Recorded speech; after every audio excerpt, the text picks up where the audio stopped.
अंजू जी, दिल्ली से। जी, सारे प्रश्न खत्म तो हो गए हैं। क्या जिंदगी भर के पुराने भी पाप कर्म इस उम्र में खत्म हो सकते हैं? बोया गलत है तो अब अच्छा कैसे मिलेगा? राह दिखा दो। एक दिया सलाई लगाओ तो पूरी फसल भस्म हो जाएगी ना। अगर एक दिया सलाई लगाए तो पूरा एक एक गेहूं का पेड़ थोड़ी जलाना पड़ेगा, पूरा भस्म हो जाएगा। बस दिया सलाई जल जाए तो जैसे सर्दी और जल का संयोग हो जाए तो एक बार में फिर नहीं जलती, नहीं, कई बार खिंचानी पड़ती। फिर जल गई और वायु उसको नष्ट न कर पावे, फिर कहीं भी आग लगा दो तो प्रज्वलित हो जाएगी। ऐसे ही हम जो बार बार नाम जप करते हैं ना, उस बार बार में एक बार वो नाम होगा। एक बार जिन नाम ली, हित सो होए अति दीन, ताको संग न छाणई, ध्रुव अपनो कर लीन। आर्त भाव से वो जो एक बार नाम निकलेगा, उसी दिन से भगवान तुम्हारा संग कभी नहीं छोड़ेंगे। प्रगट में अभी तो आप प्रकट रूप से तो साथ है ही। ये जो हम बार बार अभ्यास कर रहे हैं, मानो हम दिया सलाई को प्रज्वलित कर रहे हैं। जो हमारी फसल शुभ और अशुभ दोनों, ये जब तक रहेगी तब तक हमारा जन्म मरण नहीं रुकेगा। और दोनों भस्म हो जाए तो ये भगवान नाम से प्रभु का नाम जप करें। और अगर अब हम दुख नहीं भोगना चाहते तो दुख वाले पाप कर्म ना करें। आज से अब लो नसानी, अब ना नशे हो। आज तक जो हुआ हो गया, अब हम आगे कोई पाप कर्म नहीं करेंगे। और पीछे जो कर्म हो गए हैं वो भगवान की शरणागति और नाम जप से नष्ट हो जाते। भगवान कह रहे हैं, सर्वधर्मान परित्यज्य मामेकम शरणम ब्रज, अहम त्वाम सर्वपापेभ्यो मोक्षयिष्यामि मा शुचः। मैं तुम्हें समस्त पापों से मुक्त कर दूंगा, मैं तुम्हें पवित्र कर दूंगा। तुम मेरी शरण में आ जाओ, मेरे में मन अर्पित कर दो, मेरा नाम जप करो, मेरी आज्ञा का पालन करो, वो ठीक कर देंगे।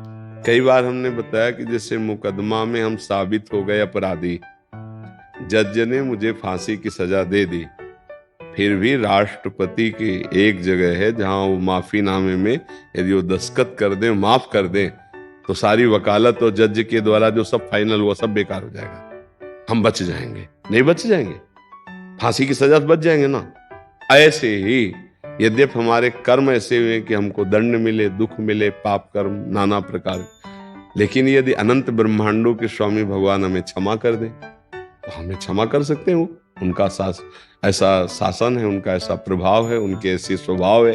तो इसीलिए हम भगवान के आश्रित हो जाएं और उनका नाम जप करते हुए अच्छे आचरण करें और ये विश्वास रखें कि भगवान की कृपा से हम पावन हो जाएंगे।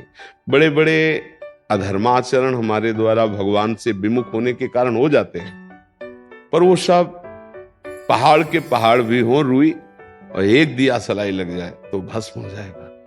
ऐसे ही हम एक बार सच्चे हृदय से भगवान की शरण में हो जाएं। देखो, आप भागवत में लिखा है, इस बात पर ध्यान दीजिए कि अजामिल बहुत अच्छा आदमी, एक कुसंग देख लिया, एक वैश्या और शूद्र का वो व्यवहार, तो उसके कामांध हो जाने के कारण बुद्धि खराब हो गई और वो अपनी सारी संपत्ति वैश्या को देकर उसी के साथ बड़ा पापाचरण जीवन।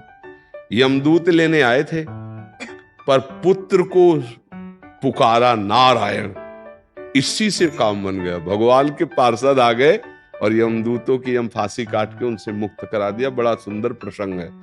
जब पुत्र के बहाने नारायण बुलाया तो उसका काम बन गया। हम तो जानकर नारायण बोल रहे हैं, हरि बोल रहे हैं, राम बोल, हमारा क्यों मंगल नहीं हो जाएगा? विश्वास करो, बिन विश्वास भगति नहीं, ते बिन द्रवहि न राम। हम थोड़ा अपराधों से बचे, पापाचरण ना करें और नाम जप करें और भगवान के आश्रित होकर भरोसा करें, वो हमें निष्पाप कर देंगे। इसी जन्म में वो हमारा परम कल्याण कर देंगे। ये विश्वास करो आप। जैसे आप पाप कर्म पर इतना सत्य भाव रखते हैं कि हमसे गलती हो गई और वो है, जबकि उसकी सत्ता नहीं है, और भगवान तो है, भगवान तो बड़े कृपालु हैं, तो इन पर भी विश्वास करो कि गलती हमसे हो गई, ये कृपा करके हमको क्षमा ही कर देंगे। भगवान परम करुणामय है। अगर भगवान का स्वभाव कोई जान जाए, परम सुख प्राप्त कर ले। उमा राम स्वभाव जे जाना, ताई भजन तज भाव नाना। कैसा कोई दुष्ट पापी नीच कैसे स्वभाव वाला हो, भगवान की शरण में आ जाए और भगवान का नाम जप करने लगे, परम मंगल हो जाएगा। पर फिर वर्तमान में पाप नहीं होने चाहिए। भूत में हो गए तो अब वो सब ठीक हो जाएंगे। अब वर्तमान में सुधार कर लो, वर्तमान में कोई पापाचरण न हो, अच्छे आचरण हो और नाम जप करो और आर्त भाव से भगवान से प्रार्थना करो, सब मंगल हो जाएगा। कृपा भगवान की इतनी महिमाशाली है कि मूर्ख को भी बड़ा ज्ञानी बना दे, पापी को भी महात्मा बना दे। इतिहास साक्षी है, अपने धर्म ग्रंथ साक्षी है इस बात से। तो हमको निराश होना नहीं, पर यह ध्यान रखना है कि नाम के बल से, भगवान के बल से अब पाप नहीं करना है। जिस दिन से सुना उस दिन से नहीं, पीछे हमें ज्ञान नहीं था, हमसे अपराध बन गया, वो क्षमा हो जाएंगे। अब अगर जानबूझकर पाप करोगे तो फिर दंड भोगना पड़ेगा। कि जैसे आपको पता नहीं था तो आज सुन लिया, अब फिर पाप करो कि वो नाम जप से पाप नष्ट हो जाएंगे, वो भगवान क्षमा कर दे तो नहीं क्षमा होंगे, क्योंकि जानबूझ करके तुम पाप कर रहे हो, ऐसे नहीं। अनजाने में हो गए, हमसे गलती हो गई, अभी तक संसार में थे, हमें पता नहीं था, अब भगवान की शरण में आए, अब नहीं करूंगा, वो महात्मा माना जाएगा। भगवान कह रहे करो सद्य ते साधु समाना, जो नर होए चराचर द्रोही, आवे सबे शरण तक मोही, तज छल कपट मोह मद माना, करो सद्य ते साधु समाना। लेकिन वो वर्तमान में पाप नहीं करेगा फिर, तो ये सुधार कर लो, भगवान के आश्रित हो जाओ, नाम जप करो, भगवान मंगल भवन है, निश्चित मंगल करते हैं। जी।